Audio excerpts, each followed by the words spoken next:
বাংলাদেশ বনাম ভুটান ম্যাচের সময়সূচি, পরিসংখ্যান ও যেভাবে লাইভ দেখবেন দেখুন। আগামী 10 জুন সিঙ্গাপুরের বিপক্ষে এশিয়ান কাপ বাছাই পর্বের ম্যাচ খেলার আগে ভুটানের বিপক্ষে একটি আন্তর্জাতিক প্রীতি ম্যাচ খেলবে বাংলাদেশ জাতীয় ফুটবল দল। এই ম্যাচের জন্য গত 29 মে 26 সদস্যের স্কোয়াড ঘোষণা করেছেন হাবিয়ার ক্যাব্রেরা, যেখানে রাখা হয়েছে হামজা চৌধুরী, সামিদ সুম ও ফাহমিদুল ইসলামকে।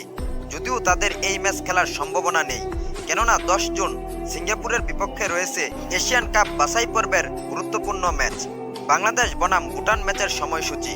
বাংলাদেশ বনাম ভুটান প্রীতি ম্যাচটি অনুষ্ঠিত হবে 4 জুন বুধবার সন্ধ্যা 7টায় বাংলাদেশ জাতীয় স্টেডিয়ামে। বাংলাদেশ ও ভুটানের সর্বশেষ 5 দেখায় বাংলাদেশ জয় পেয়েছে 4টিতে ও একটি ম্যাচে পরাজিত হয়েছে। এই ম্যাচটি আপনারা টি স্পোর্টস চ্যানেলে সরাসরি লাইভ দেখতে পারবেন। এছাড়াও ইউটিউব ও ফেসবুক লাইভের মাধ্যমেও ম্যাচটি লাইভ উপভোগ করতে পারবেন। কেমন হতে পারে ম্যাচের স্কোর লাইন? কমেন্ট করে জানান আপনার প্রেডিকশন।